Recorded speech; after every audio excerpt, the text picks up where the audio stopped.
এটি শিশুৰ সম্পূৰ্ণ টিকাকৰণৰ কাহিনী। নমস্কাৰ, মই এনএম ববিতা, লাহৰীঘাট BPHC।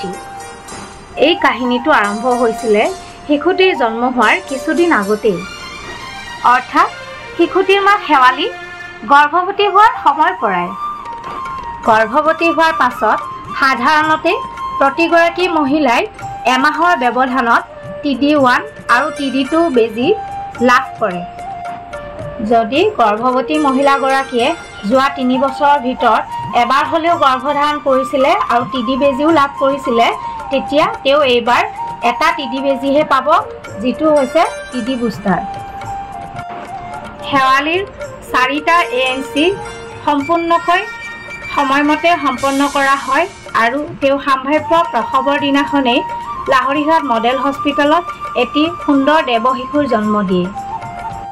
শিশুটিৰ জন্মৰ লগতেই ডাক্তৰে শিশুটিৰ জন্মগত বিসংগতিৰ লক্ষণ কিবা আছে নেকি তেওঁ পৰীক্ষা কৰে।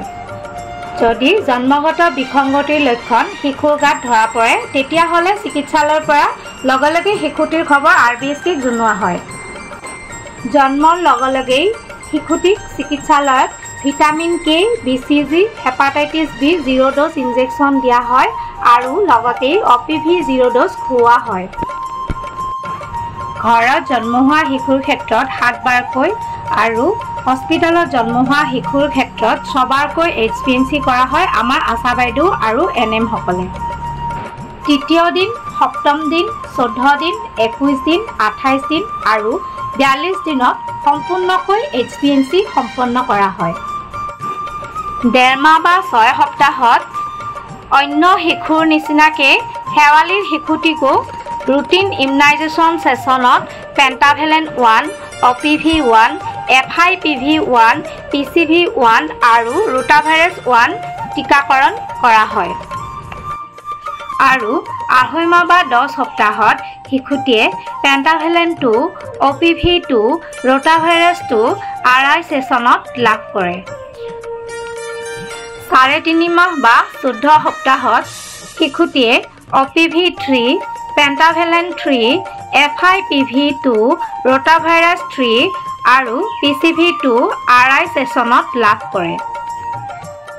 9 পৰা 12 মাহৰ ভিতৰত শিশুটিয়ে MR1, JU1, vitamin A1 RI ছেছনত লাভ কৰে।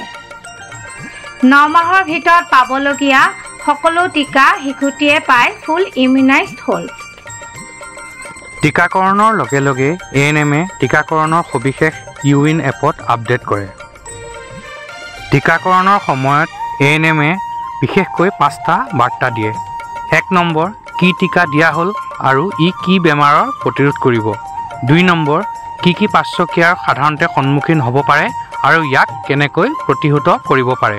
3 নম্বৰ, পিছৰ টীকাটো দিবলৈ কেতিয়া আৰু কোন ঠাইলৈ আহিব লাগিব। 4 নম্বৰ, টীকাকৰণৰ কাৰ্ডখন সুৰক্ষিত কৰি ৰাখিব আৰু পিছৰবাৰ আহোঁতে লগত লৈ আহিব। আৰু 5ম বাৰ্তাটো হৈছে আধা ঘণ্টা অপেক্ষা কৰক আৰু কিবা সুধিব লগা থাকিলে সোধক।